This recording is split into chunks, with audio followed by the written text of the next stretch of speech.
యొక్క హోలీ వీక్ లో last Sunday palm Sunday, తర్వాత థర్స్డే మరి ఆయన లాస్ట్ సప్పర్. ఈరోజు ప్రభు యేసుక్రీస్తు యొక్క మరి ఈస్టర్ ఒక రోజు ముందు రన్ ఫర్ క్రైస్ట్ అనేటువంటి ప్రపంచవ్యాప్తంగా జరిగే క్రైస్తవ సమాజ ఐక్యత, ప్రేమ, త్యాగాలను ఉద్దేశించి జరిగేటువంటి కార్యక్రమంలో పాల్గొంటున్న పెద్దలకందరికీ ప్రభు యేసుక్రీస్తు నామములో శుభములు.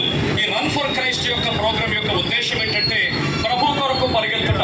ప్రభు అయిన యేసుక్రీస్తు బిడ్డలు, ఆయన నామము ఎరిగినటువంటి వారు, ఆయన 2000 సంవత్సరాల క్రితము కల్వరి శిలువలో మనుషులందరి పాపముల కొరకు ఆయన శిలువలో శ్రమ పొంది మరణించి తర్వాత సమాధి చేయబడి 3వ దినమందు తిరిగి లెగిచాడని ఆ యొక్క వర్తమానము తెలియజేస్తూ క్రిస్టియానిటీ యొక్క, క్రైస్తవ్యం యొక్క ఐక్యత, ప్రేమ, అదేవిధంగా త్యాగాన్ని కూడా తెలియజేసేటువంటి యొక్క బృహత్తరమైన కార్యక్రమాన్ని రన్ ఫర్ క్రైస్ట్ అనేటువంటి కార్యక్రమంగా పిలుస్తారు. ఈ కార్యక్రమంలో పార్టిసిపేట్ అయినటువంటి రన్ ఫర్ జీసస్ అనే యొక్క కార్యక్రమంలో పార్టిసిపేట్ అయినటువంటి పెద్దలకందరికీ, అట్లాగే పార్టిసిపేట్స్ అందరికీ కూడా ప్రభు యేసుక్రీస్తు నామములు వందనములు.